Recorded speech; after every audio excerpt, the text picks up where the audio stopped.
Hello, everybody. Hi, guys. Hey, how's it going? So I know it's hard to sit down for 2 presentations in a row, but hopefully we can keep your attention. Thanks to CCP Rise for an awesome presentation. It was pretty interesting.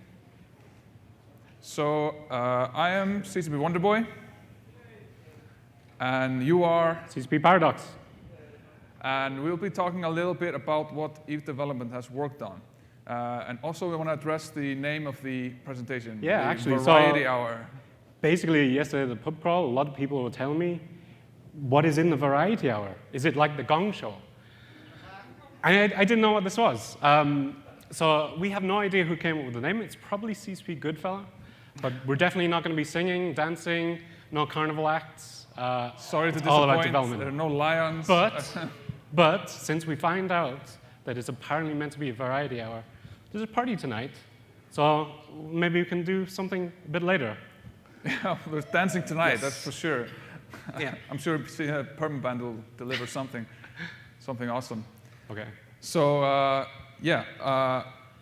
so a bit of EVE variety regarding new players, EVE Core, and of course our Triglavian friends.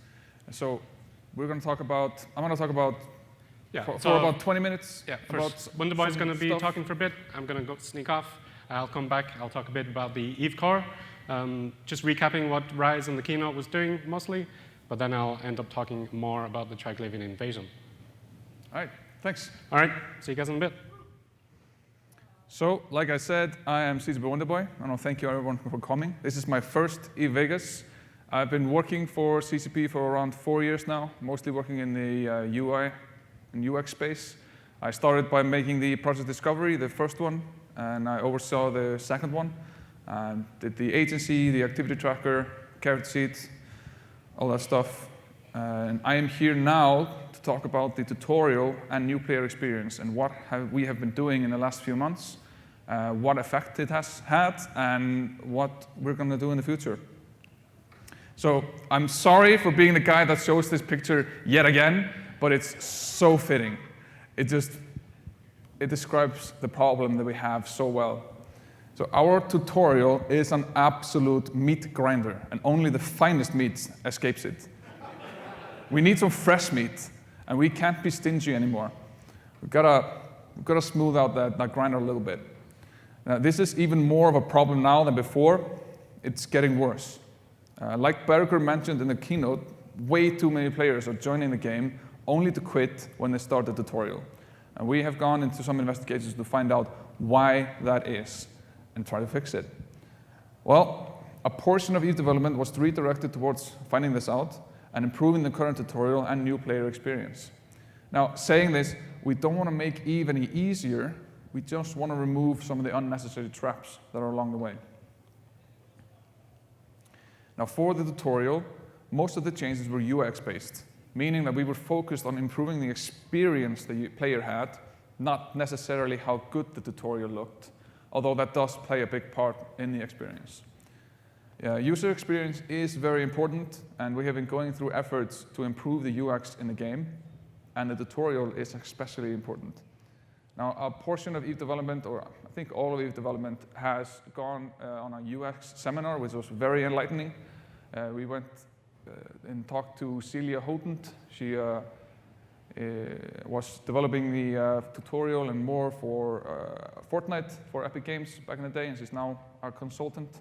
And as an example of how they improved the tutorial there, they by just using UX, they had a problem with teaching players how to build stuff in Fortnite, and they went through many iterations, and nothing seemed to work until they actually gave the player a reason and a meaning to actually learn how to build. This solution, they just put the player in a hole and said, build your way out. And this is kind of the way of thinking that we want to integrate into the tutorial. Now, we need to get rid of confusing, frustrating, or downright blocking user flows. Making good UX, like I said, is a way of thinking rather than a set standard that you need to comply to. We have started to integrate this way of thinking into our game, and the tutorial. For the past few months, Eve development has put a large amount of effort in improving the first 3 hours, the first 30 hours of Eve and the tutorial. Now, this effort was affectionately called Fix the Stupid, like Berger said, and alluding to the numerous little things in the tutorial that could confuse or irritate a fledgling capsuleer and cause them to quit the game. And in no particular order, I'm going to go through some of the main things that we did to alleviate some of these issues. Now, in the first moments of the game, the player was told to try and save a Caldari research ship being attacked by a couple of seekers. Why it's a research ship as a Marshal, I have no idea, but it's a big firepower for a research. But all right. Aura tells you, now save this ship. I know this is your first flight, Capsuleer, but we need your help. There's seekers attacking it. You know, whatever seekers are for a new player, bad guys, I guess. Go and save it. You know, this sounds fun. It sounds engaging. Let's go. Only for it to immediately explode and Aura telling the player, you were too late.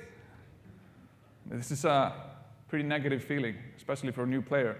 And it caused some to think that they did something wrong and started over with a new character, only for it to happen again. So this is unnecessary frustration. And how did we improve it? Did we get rid of the Marshal? Did we do something else? Like, did we change the mechanics of this? No, we just rephrased the message. Just by rephrasing the messages, pre and post explosion, we have changed the experience significantly. The phrasing no longer implies that this was the player's fault. And this is not really a positive experience yet. This is more neutral, but it's not negative. No, that the player doesn't really feel like they lost something. So instead of saying, save the ship, just investigate the distress signal. And after the Marshal explodes, they're like, oh, well, the vessel's already been destroyed, but we may still be able to recover the data. Some other stuff we did, we changed the tutorial UI. In the old tutorial UI, it was unclear which operation you were currently on. So an operation is one of those nodes there, and an operation is can be a series of tasks. It was unclear which you were currently on, which you had finished, and which you had not. The user interface is different from the rest of the agency. The rest of the agency has a big blue button. This one's green. It has different icons, all that jazz. And there is an unnecessary confusing choice of career agents at the bottom, the 4 nodes at the bottom there. They make you choose a career, and all of them do the same thing. They just point you to the career agents page where you have to make the choice again. So that's kind of weird. And the biggest problem was that the last operation is automatically selected if you have no operation active. And because of that, a big replay button is prompting the player to replay the same mission again. So this button was actually a big concern, and a smoking gun when it comes to why players were quitting almost immediately after starting the tutorial. After theorizing that this was a big problem, we dove into the data and found out some striking facts. We found out that people who repeat a mission are very likely to drop out, as in quit the game and never come back, ranging from 64% if they repeat the first operation, down to a still terrible 53% if they repeat the final operation. Moreover, an overwhelming percentage of repeats were happening within the same day, which was odd considering that repeating an operation was mostly thought of for players that might be logging in again after a long vacation from New Eden. So what did we do? We started by just automatically selecting the next operation in line. This required some data structure refactoring, but it was totally worth it. But therefore, we're not showing the replay button right away, and the amount of replays went down drastically, enough for us to just remove it entirely. So these are not players who just don't get it and replay the mission willingly. These were accidents, and frustrating ones at that. So we changed it, the entire UI, quite a bit. You can no longer replay a mission at all. We updated the UI representing operations. Now, using check marks and locks and colors, it is much clearer now which operation is completed, active, and locked. We merged career agent operations into one. Less choice, less brain power that the user must spend. The choice didn't even matter. Like I said, you had to choose on a career agent again later. And the agency will now automatically close after having activated a new operation, telling the player that the agency time is over now, time to play the game. And as part of this, we also changed the way players receive rewards. Berger touched on this in the keynote. This was actually a pretty big problem. We could play the tutorial and get the rewards and not really know about it. We used to just give you the rewards instantly, and that would often go unnoticed by a player who is just getting used to the UI. I mean, as we know, EVE has a lot of UI and a lot of notifications are popping up, and it's easy to miss, especially as a new player. And we even used to give the player some skills that we didn't even notify the player about, just totally behind the scenes. So we changed the rewards to be mostly ISK and/or modules, bringing the skills we would have given you into the starting skill set. Now the player must claim the rewards themselves in the agency, which they are directed to go after every completed operation. This is much more visceral, it feels nicer, and the player knows what they're getting. So immediately after you claim the rewards, you can see the wallet update, you can see your skills, and you can see the inventory update if you get your possibly new modules. And after you claim the rewards, the next operation is selected and highlighted. We also changed the aura dialogues quite a bit. The text in them was ambiguous at times, so we made them easier to understand and digest, using more common language and less EVE-specific language that new players wouldn't really know anyway.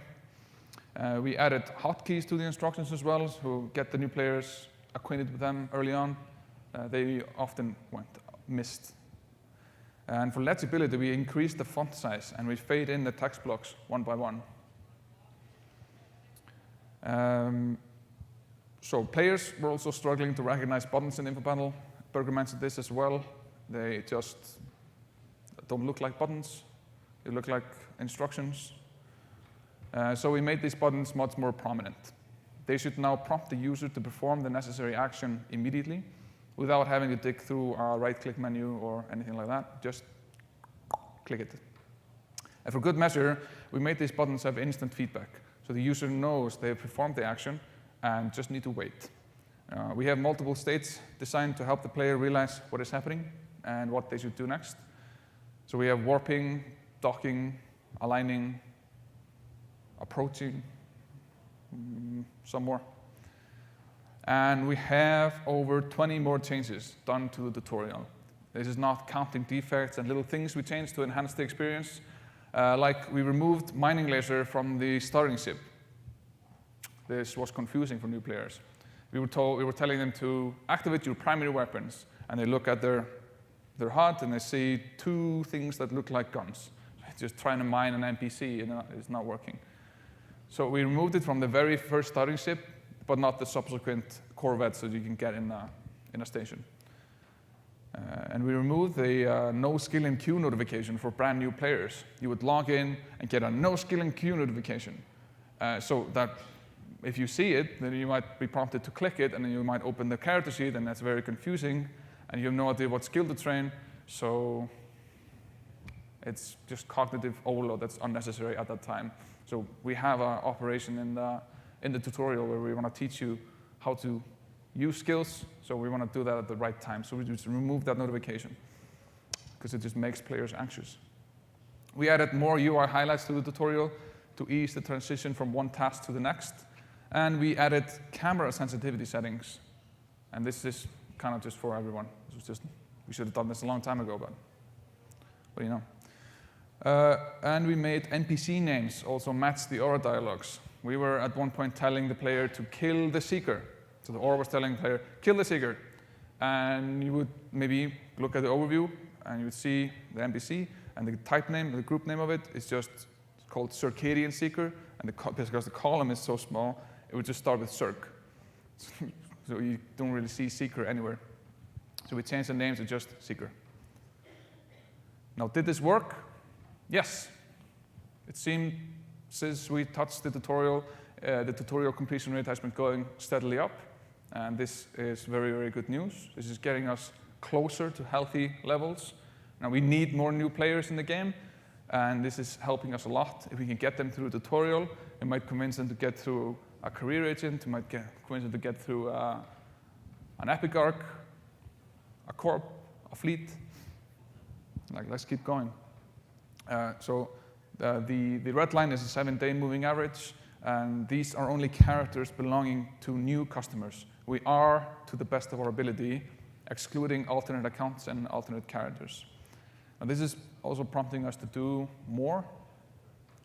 This is proving the theory that we can affect the tutorial and affect the health of our game, but just changing little things here and there, not completely revamping for like a year or many months. This is since July, and we've done a lot of little things. Now, individual operations, we look at them, we see a lot of improvement.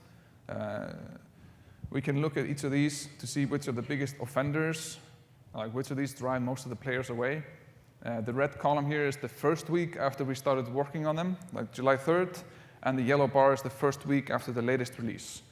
You can see some are better and some are worse, and there are a number of different factors at play here. An operation is many different things, and the player might be introduced to different parts of the UI at the time. Obviously, the first one is the biggest offender. That's where players are really deciding to play this game or not. So we want to make that one as smooth as possible. So the point is here that we are constantly tracking what we're doing, the effects of our actions, and we are acting on them. In fact, some changes went out very recently to counteract the operations that are worse off, and we're going to keep going. Now, the NPE, or new player experience, is not just the tutorial. It is after the tutorial, it is conceivably all the way from you starting the game until 6 years later, you're opening for the first time the last window in EVE. So even you, if you've never opened the industry, you can still be considered a new player in some aspects. We are making significant strides in making player lives easier, new and old. We have a lot of little changes, like these cool fitting warnings. We added these smart fitting warnings a little while ago. These should guide new players and help them not to make some basic fitting mistakes, like fitting both armor and shield modules on the same ship. I would have loved this myself when I was a player, because I'm a programmer. My fits suck. But if you're a good fitter, then feel free to ignore these if your fit is super meta and super awesome. But I'm definitely going to use them. These daily login rewards, you are familiar with these from the skill login campaigns that we've been running. This is a new UI for it, and we're going to add the Evergreen project, which is basically just you get daily rewards every day. This is the Era of the Abyss. This is just a mock-up. You can get a reward for a limited amount of time. This is just a little thank you for logging in. Now, the daily login rewards for collecting a new reward every day, this is more for new players. This is to incentivize return. This version will give out a new small reward every day, but these will be substantial for new players and a very small impact for us as a company and for you players economically. It is just to get the players started. If you get a new gun, you might be prompted to fit that new gun. You might be prompted to try out that new gun in a combat signature or combat site. And if we can get players to do one combat site for one stinking module, that's a win-win. It's very good. And we believe that for players who have just created their first character, they have a lack of immediate things to look forward to. It's the nature of a sandbox. You need to make your own goals, and some people are just not very good at that. And they lack a reason to come back. And if we build this system, we will build a habit of logging in to claim their cool reward, resulting in increased engagement of new players and therefore tempting them to come back. CGP Burger touched on this wallet update. I want to go a little deeper into it and just show you the different things. Now, as an effort of unifying the different currencies in EVE, we are redesigning the wallet just a little bit. This is not a total revamp, but we are bringing the ISK and we're bringing Plex and loyalty points into the wallet. The new wallet has feature parity with the old wallet. We are adding a couple of new things. The overview tab, this is showing your gross income. We might change it to net income if we can in the future, but for now, gross income. So we obviously brought Plex and LP into the wallet to give the player a better overview of their available currencies in ETH. Why did we do this? Because new players don't really know what ISK, Plex, or LP are, and this will help with explaining what's going on. There are little tool tips at each of the little banners there to explain what each of these elements are. Now, the loyalty points tab in the new wallet provides players an avenue to discovering where they can spend them. This was way too hidden in the past, and some players, they didn't realize that an LP store even existed or where to find it. So this is exactly the same as it was in the journal. We are going to remove the LP from the journal, but we're adding a link to the closest loyalty point store, so you can just get to there immediately. Thank you. For me, this would be very nice, because I always have to Google where they are. And now to save space, the new wallet is collapsible.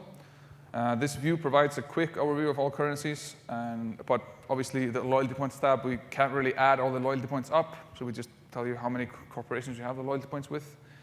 Maybe we change this in the future. If you guys have any suggestions, just please feel free to talk to me. Now, you no longer have to dig through the journal or inventory to find out how much LP or Plex you have, and this is pretty cool.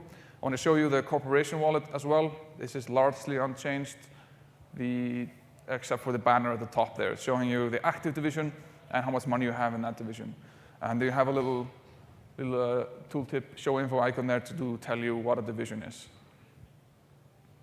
Otherwise, pretty much the same. We have some work going on, exploratory work on changing the market orders tab and bringing that into the wallet and making that a little more easier to use. Now, the one awesome thing we added a little while ago is damage types on weapons and charges and NPC resistances. This saves the player from Googling this or keeping it in their bio or just kind of guessing or just going on the market and buying the cheapest ammo and trying to kill every NPC in the game and not understanding why they're dying. This provides a reasonable avenue for the player to easily figure out what kind of weapon damage and tank they should fit. So to explain to those who don't really know what's going on, if you have different, like say, a few different charges in your inventory, you can right-click your weapon, and it'll show you what charges you can reload, and it'll show you on the left side there with an icon what kind of damage it's dealing. And you can then correlate that with an NPC. If you right-click that one, click Show Info and click Attributes tab, you can see the resistances and damage it's doing. So you can make some connections there on your own without having to ask. Now this one, community fittings. How cool is that? I love this one. A little while back, we added this amazing feature, allowing players to submit custom fittings to a forum, curated by volunteers and submitted to the game by developers. This is great for players who don't like to fit ships, like me, and don't know how, or just want to get into the action of flying it right away. I would have loved this as a newbie player. I died so much, and I blame my shit fit. It's not my fault. Now, the author's name is displayed in the fitting list.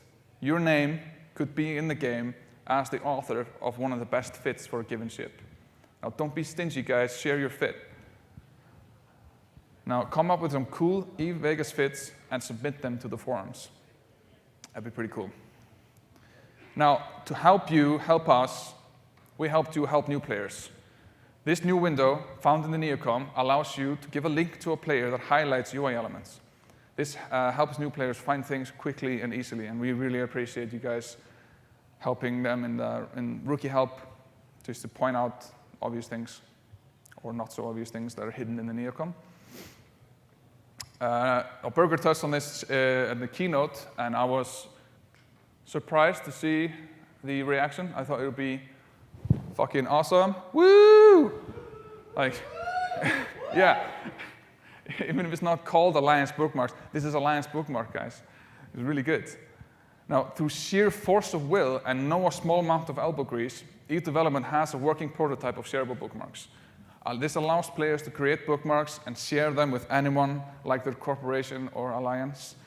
Bookmarks can be shared more freely now through access control lists, allowing friends and informal groups to use them, rather than having them restricted by current corporation membership. We feel this is a more elegant solution to the much asked Alliance bookmarks. This is set to release soon. This has gone on a test server before, and this is looking good. So I'm really looking forward to this one. Hooray! Yeah. Thank you. So there's been over 50 changes. There's probably been over 100 changes in total across all the teams.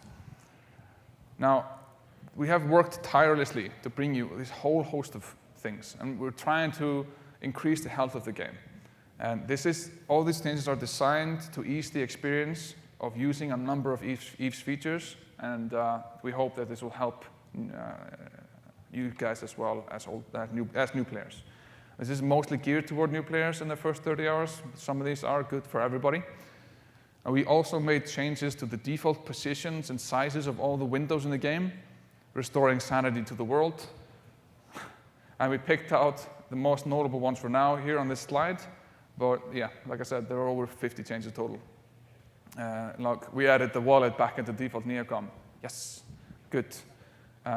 We added a max time to enter warp. I think it was, 3 minutes or 1 minute. We moved thermodynamics from the starter skills and improved the ability to find the home station, because players were not sure what a home station is. So yeah. Now I'm going to pass this off to CCP Paradox, who's going to talk about the rest of the stuff that's been going on in Eve development. Thank you.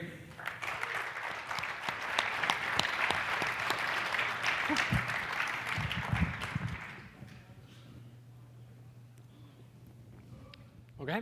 Hi, guys. Hi, guys. Great. Okay. So I'm here to talk a little bit about the Eve core. Very little bit. I'm just going to recap a few slides from this morning and the keynotes. That's mostly because this is the Eve Variety Hour, and we're talking about what we're doing right now, and also just what's right around the corner, as in November and December. Basically, for me, the Team Talos stuff, what CCP Rise is doing, is just right around the corner, and we've already done some of that stuff. So we want to challenge the Eve core, and we want to ensure that there's always something to look forward to. So yeah, for some of you, this might be a repeat, so I apologize in advance, but not really. So we actually dropped Warp Drive Active very quickly. It's one of the things I'm really impressed with, because hopefully for you guys, it was almost out of nowhere. It was a bit of a surprise. I think the first time some of you were checking it was on Hobo Leaks, and you thought, where's the patch notes? What's going on? A lot of you had to actually go in game and try it out. And that's kind of what we really want to continue experimenting with. Some of these changes, we're going to be less telling you what they are. Other times, we might give you a bit more of a heads up. But mostly in the form of just giving you a bit of a theme, giving you a little bit of a suggestion, and hopefully your imagination can take the rest away. So this was the Howling Interceptors, which is launching just next week, alongside the Trick or Treat event. After that is the Bush, Beat Around the Bush, which I really love the title of that one. And then the Rapid Fire in late November, which is a little bit focused around Minmatar. That's my little spiel about the Eve core, but just because it's so close. But one thing I'm really here for is to talk a little bit about Invasion. It makes a bit more sense to talk about the Triglavian Collective. So this basically started at the start of this year.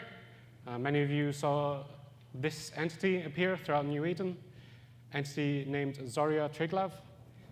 Basically delivered a very cryptic message through a really weird way of just hacking all of the billboards across New Eden. Asked you a really weird question to prove the direction of your flow. It kind of escalated a little quickly, if we're honest. So in May, the Triglavian Collective actually began invading full-on into New Eden. So they emerged from the depths of abyssal dead space. Conduits began to form all across several constellations. Overwhelming force of Triglavians came through. There's also a Zordash world arc that began to emerge. It's the one in the middle. It actually has a gigantic conduit gate into the abyss, so it brings lots of forces through there. It's pretty powerful. It's actually huge. I think the art guys can give you the scale of that thing in a bit more detail. It also seemed at the time that they were entirely focused on high security space. But over the course of this year, that wasn't entirely true. The invasion actually escalated further, and then we began to see more Triglavians appear across high sec and actually low sec. So the Concord DED began to respond by inserting agency boosters into the LP store. That's something you might see more of. Further conduits began to emerge outside of the invasion. So the actual invasion sites that were designated by Concord, we saw actually conduits appear outside of those for some reason. There's a lot of scouts involved. And the World Arc later in summer began to appear in low security space. So definitely not just isolated. People, capsuleers, may have also seen this site appear in Tier 5 abyssal dead space, hinting at things to come. Additionally, Concord and the DED began to offer blueprints for the capsuleer implants from Triglavian technology called the Mimesis set. Initially, it was created with low grades. It's basically to give you super buffs with the entropic disintegrator with a couple of penalties. There was also some really unusual activity from the Triglavians late summer. They actually started to build something we hadn't seen before. It was pretty big, and they just kept building it. Actually, the Leshaks that seemed to be in charge would ignore capsuleers until provoked. And they just kept building this. And eventually, what was formed was called the Triglavian Stellar Accelerator. And it's interesting, because Stellar is positioned so closely to the New Eden stars. We don't yet know what's happening. So we'll have to keep an eye on this. We also saw mid-grade Mimesis set come out in the DED LP stores, and a bit more advanced in the construction facility. Some of you might noticed. And a particular form began to take shape. We all know what this is now with the keynotes. It's definitely the dreadnought, Zenitra. So, chapter 2 in the invasion comes late November, as we announced in the keynote. And I'm going to tell you a little bit about that. So it's basically the Triglavian Collective story is going to progress quite a lot. The dreadnought is going to make a strong appearance throughout the next part of this invasion, and also the empires are joining the fight. So the 4 major empires are going to fight head-on-head with the Triglavians. New content will be available for you to face off with them. We don't know who the victors are going to be, whether it'll be the major empires of New Eden or the Triglavian collectors. The capsuleers will have to figure this out. And yeah, figure this out. So, do you remember the question that Zoria Triglav asked you to prove the direction of your flow? Now's the time.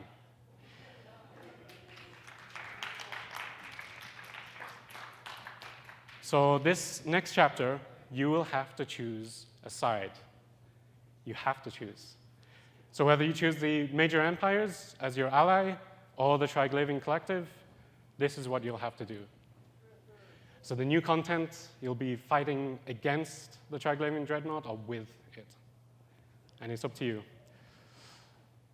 Actually, inside the site, we've got a bit of a brand new messaging system involved to tell you exactly which sides you've chosen and just how you're progressing in the story of that arc.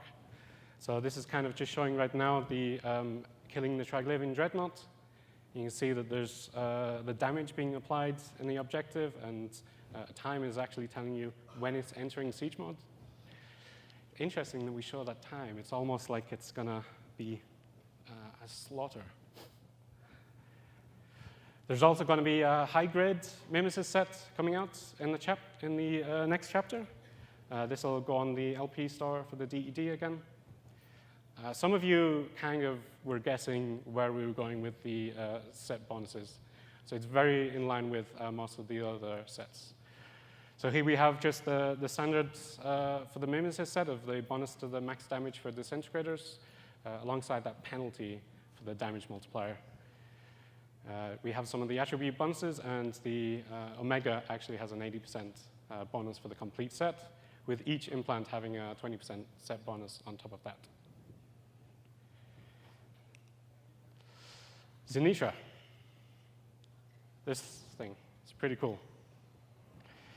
So, what is it capable of? Now, I purposely haven't put all of the stats on this slide because they're still being confirmed, but I do know they were leaked a little on Hoba Leaks. So if you want to get a key indicator of what's happening, it's got the same sort of flavor as all of the Triglavian collective fleets. So you've got remote armor repair, you've got smart bomb and NET neutralizer bonuses. Those are the role bonuses available, and the skill bonuses too. It's shaping up to be a pretty powerful platform, especially maybe for structures. That's going to be their biggest target, I think. Alongside the Triglavian dreadnought, there'll be a brand new extra-large entropic disintegrator and extra-large exotic plasma charge. We're actually just releasing with Baryon in the first chapter, but very much like the invasion that you saw from May over summer, there'll be more content dripping in, and we fully expect the entire Triglavian dreadnought sort of ecosystem to be fully fleshed out with modules and charges. One thing to note is the dreadnoughts, the disintegrator, and the ammo are all going to be fully manufactured in a full industry chain by players. So the blueprints and components are all going to be dropping through Invasion. There will be some new Triglavian capital components that you need to use to construct the dreadnought itself. And actually, yeah, you'll have to run the dreadnought sites in a few interesting ways to figure out exactly how to build these. Overall, the projected cost is actually going to be lower than pirate faction hulls. We really don't want these to be sort of trophies on a mantelpiece where you kind of just dock up and forget about them. We really want them to be used and out there in the world. They will, of course, be just a little more expensive than the Empire dreadnoughts, but overall, we totally want the Triglavian Zenitra to be out there and shooting.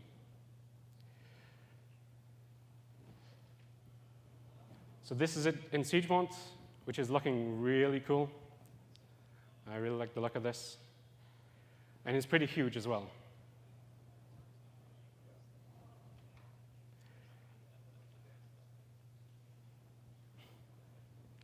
If you like the look of that, I would strongly recommend going to the Art of Eve panel. They've actually got a gigantic presentation. It's like over 3.5 gigabytes of PowerPoint. I don't know how PowerPoint can actually hold that much in, but they've managed it. So yeah, they've got loads of screenshots, more stuff on Zenitra. There's actually a roundtable from Wonderboy, myself, and CCP Rise today for the Eve Variety Hour and Eve Core roundtable. That's in Reno too. It's just down there a little. It's on the map. And it's at 2 o'clock. So pretty much from me. Thank you very much for joining. I'm just going to down here if you want more questions.